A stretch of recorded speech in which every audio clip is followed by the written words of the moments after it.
Narito ang mensahe ng Panginoon sa iyo ngayon. Anak, huwag kang matakot. Alam ko ang mga nangyayari sa paligid mo.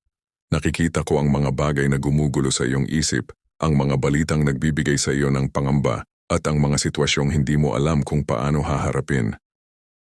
Alam ko kung minsan ay napapaisip ka kung magiging maayos pa ba ang lahat, ngunit ngayon nais kong ipaalala sa iyo, hindi mo kailangang harapin ang lahat ng mag-isa. Kapag maingay ang mundo sa paligid mo, lumapit ka sa akin. Hindi mo kailangang malaman ang lahat ng sagot upang magkaroon ng kapayapaan. Sapat nang malaman mong kasama mo ako. Huwag mong hayaang ang takot ang magdikta ng iyong mga desisyon. Maging maingat, maging matalino at makinig sa mabubuting payo ng mga taong nagmamalasakit sa iyo. Ang pagtitiwala sa akin ay hindi nangangahulugang isasantabi mo ang pag-iingat. Sa halip, gamitin mo ang karunungan at lakas na ibinibigay ko sa iyo. Kapag may problema, harapin mo ito ng paisa-isa. Kapag may bagay na hindi mo kayang kontrolin, ipagkatiwala mo ito sa akin.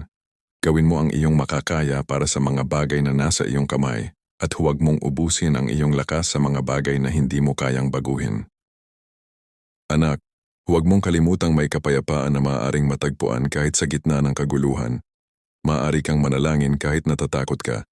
Maaari kang umasa kahit hindi malinaw ang bukas. Maaari kang magpatuloy kahit mabagal ang iyong mga hakbang. Hindi ko ipinapangako na magiging tahimik at madali ang bawat araw.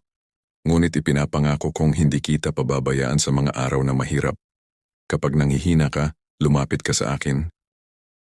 Kapag nalilito ka, humingi ka ng karunungan. Kapag natatakot ka, alalahanin mong hawak ko ang iyong kamay.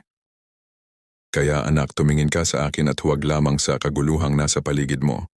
Maaring maraming bagay ang nagbabago, ngunit hindi nagbabago ang aking pag-ibig sa iyo.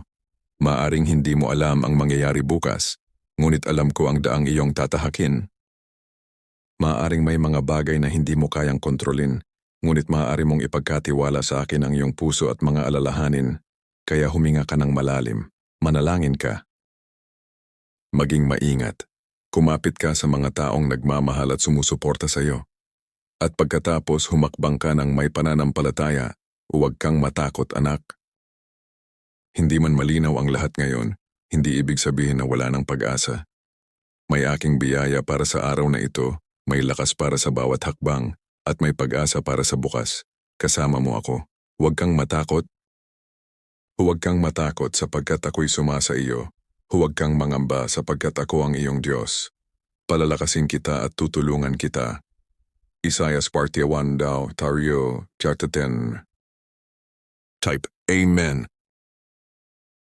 Follow, like, comment, share.